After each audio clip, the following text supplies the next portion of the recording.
आजादी, तेरा बाप भी देगा आजादी, तेरा भाई भी देगा आजादी, ये हक हमारा आजादी, ये हक हमारा आजादी। अस्सलाम वालेकुम, डेली पाकिस्तान के साथ मैं हूं दुआ मिर्जा। नाज़रीन, सानहा मोटरवे हुआ और उसके बाद CCPO लाहौर की स्टेटमेंट ने पूरी कौम का दिल दुखाया है। इसीलिए आज लिबर्टी राउंड अबाउट पर एक प्रोटेस्ट हो रहा है। यहाँ पर बहुत सारे लोग मौजूद हैं, मर्द हजरात भी हैं, ख़वातीन भी हैं, जो कि अपने अपने प्ले कार्ड्स लेकर यहाँ पर खड़े हुए हैं और अपने अपने तरीके से प्रोटेस्ट कर रहे हैं। आप क्या समझते हैं कि CCPO साहब की जो स्टेटमेंट है क्या वो ठीक है, और अगर वो ठीक नहीं है तो फिर क्या हल होना चाहिए, कैसे इन वाक़यात पर काबू पाया जाए? CCPO साहब की जो स्टेटमेंट है एक जाहिलाना स्टेटमेंट है। हम हर थोड़ी देर बाद इस तरह का कोई वाक़या होता है और हम आ जाते हैं कि नहीं, hang the rapist, hang the rapist. किसको टांगेंगे आप कह रहे हैं पब्लिकली टांगो, किसको टांगेंगे आप? ठीक है, अगर 100 रेपिस्ट है उसमें से 90 पकड़ के 90 टांग रहे हो तो फ़र्क पड़ता है। अगर 100 रेपिस्ट है 2 तुम पकड़ रहे हो तो टांगोगे किसको?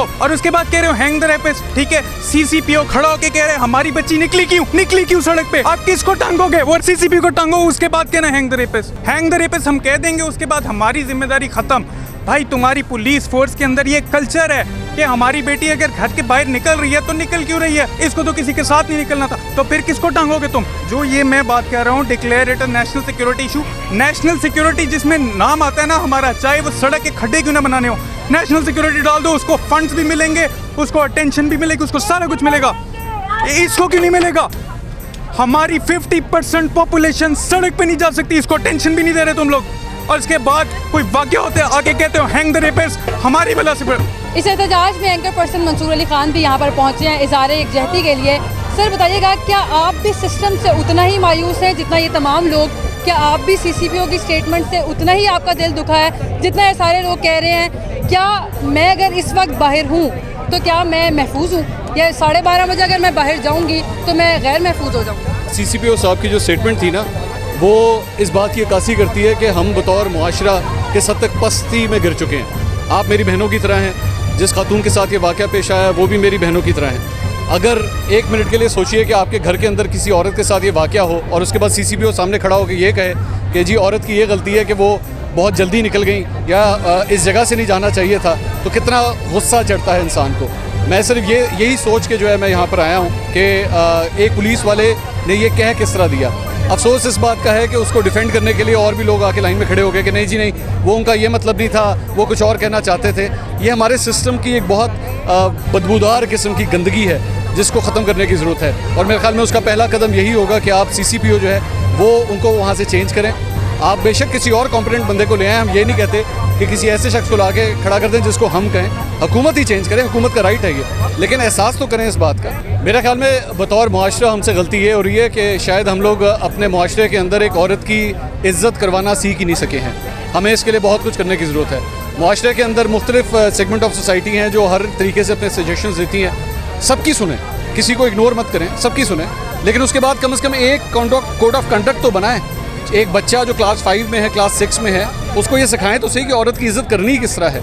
आपके घर में माँ है, बहन है, बेटी है, कोई भी रिश्ता है, उसको सिखाएं तो सही कि ये सिर्फ और सिर्फ घर के अंदर एक काम करने वाली शख्सियत नहीं है, इसका एक मुकाम है, उस मुकाम की इज़्ज़त करनी है। और बाहर चलती औरत भी अगर आपको नज़र आएगी, उसका भी वही मुकाम है जो आपके अपनी घर की औरत का है। हसन नाज़िर साहब, हमने देखा है जब भी कोई एहतजाज हुआ, जब भी कोई ऐसा मामला हुआ तो आप सोशल मीडिया पर एक्टिव नज़र आते हैं, रैली भी निकालते हैं, लेकिन उसके बाद आप भी गायब हो जाते हैं, मसला भी वहीं पर रहता है। तो क्या ये सिर्फ एक सिंबॉलिकली आप अपनी प्रेजेंस शो करते हैं या फिर कुछ और भी है? मैं कब गायब हुआ हूँ ये तो आप बताएं। आज इतना बड़ा इल्ज़ाम लगा के मुझे ज़ीरो कर दिए, चले हूँगा ज़ीरो ही, लेकिन कभी गायब नहीं हुआ, हमेशा एंड तक लड़ा हूँ। जो मसला है ना, लोग कंफ्यूज करते हैं आवाम। अगर मैं किसी विक्टिम के लिए उसका रिप्रेजेंटेटिव बन के कह रहा हूँ, मैं तब तक उसके राइट के लिए लड़ सकता हूँ जब तक वो विक्टिम खड़ा है। ये फ़र्क कॉज है, ये स्टेट के ये कॉज है टू गेट CCPO रिमूव। इसमें मैं किसी विक्टिम को रिप्रेजेंट नहीं कर रहा, हम एज ए कम्युनिटी लड़ सकते हैं। लोग यहाँ पर मुतालबा कर रहे हैं हैंग द रेपिस्ट पब्लिकली। कानून इस पर क्या कहता है? क्या ऐसा मुमकिन है, या फिर अगर मुमकिन है भी तो क्या ये इफेक्टिव रहेगा? नहीं, कानून में तो गुंजाइश नहीं है। देखिए, इस्लाम में जितनी पनिशमेंट्स है ना, अगर वो इस्लाम में अप्रूव्ड है ना, तो ऑब्वियसली उसमें कुछ सिग्निफिकेंस है तो वो है। बहुत सारे लोगों का ये कहना है कि बच्चों की अच्छी तरबियत नहीं होती जिसके नतीजे में वाक़े सामने आते हैं, लेकिन मुझे लगता है हर माँ बाप अपनी औलाद की अच्छी तरबियत करते हैं। आप एक माँ हैं, मुझे बताएं कि क्या वाकई ऐसा है, ये तरबियत का ही मसला है? बहुत से मसाइल हैं, पेरेंटिंग के मसाइल हैं, यानी कि माँ बाप की तरबियत जिसको आप कह रही हैं। पेरेंटिंग तो इतना बड़ा इशू है पूरी दुनिया में कि आपने कंपैटिबल करना है अपने बच्चे को इस डिजिटल वर्ल्ड में जो उसको पावर मिल रही है, जो एक छोटा सा पॉलिटिशियन वो बन के या एक छोटा सा कमेंटेटर या जर्नलिस्ट बन के वो हर वक्त अपनी पोस्ट के नीचे कमेंट करता रहता है, उसके हाथ में एक छोटी सी पावर आ गई है। और वो इसके लिए क्या माएँ हम तैयार कर सकते हैं अपने बच्चों को, जिनको खुद नहीं पता कि हमारे बच्चे अंदर बेडरूम में घुस के किसके बारे में क्या लिख रहे हैं, और वो ज़्यादा टारगेट उसका कमज़ोर। कहते हैं ना कि women are soft meat for you know the attacks.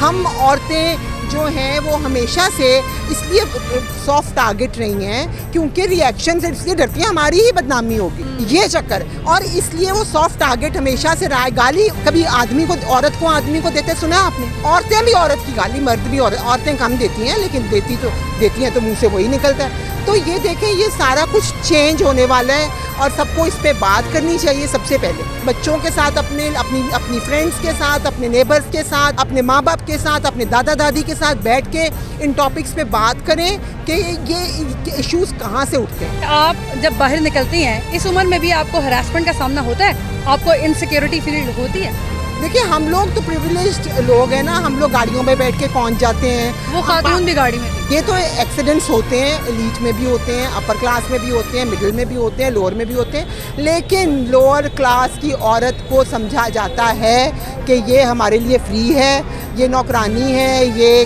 सफाई करती है, ये यहाँ जाले उतारती है, ये यहाँ फैक्ट्री में काम करने आती है, ये थोड़े पैसे ले लेगी, अगर नहीं मानती इसको ऐसे कर लो, बेटी को उठा लो, ये कर लो, मुसलमान कर लो, अगर क्रिश्चियन है तो इसको ज़बरदस्ती मुझसे शादी कर लो। आप सब चीज़ें एड्रेस करनी पड़ेंगी।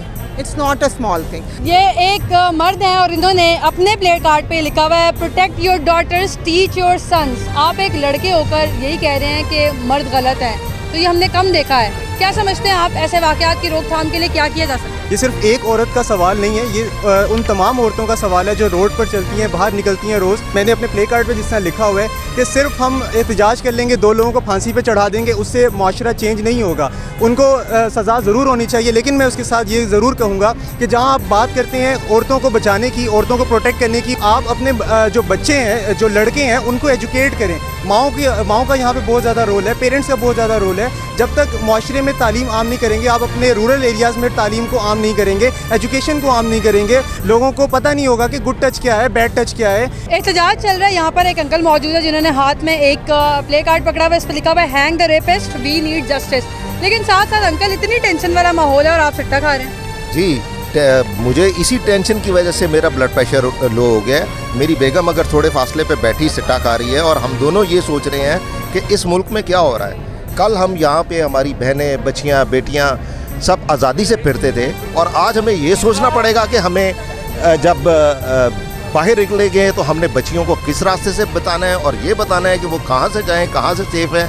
ये क्या हो रहा है इस मुल्क में, हमने आज तक नहीं देखा था। हम समझते थे कि motorway is the safest way, और अब ये पता चल रहा है कि जी कसूर औरत का है। इट्स शेम, जो ये कह रहा है उसके लिए भी शेम है। और वी डिमांड जो भी रेपिस्ट है उसको ओपनली सरेआम हैंग टिल डेथ, और जो उसको सपोर्ट करता है उसको भी हैंग टिल डेथ।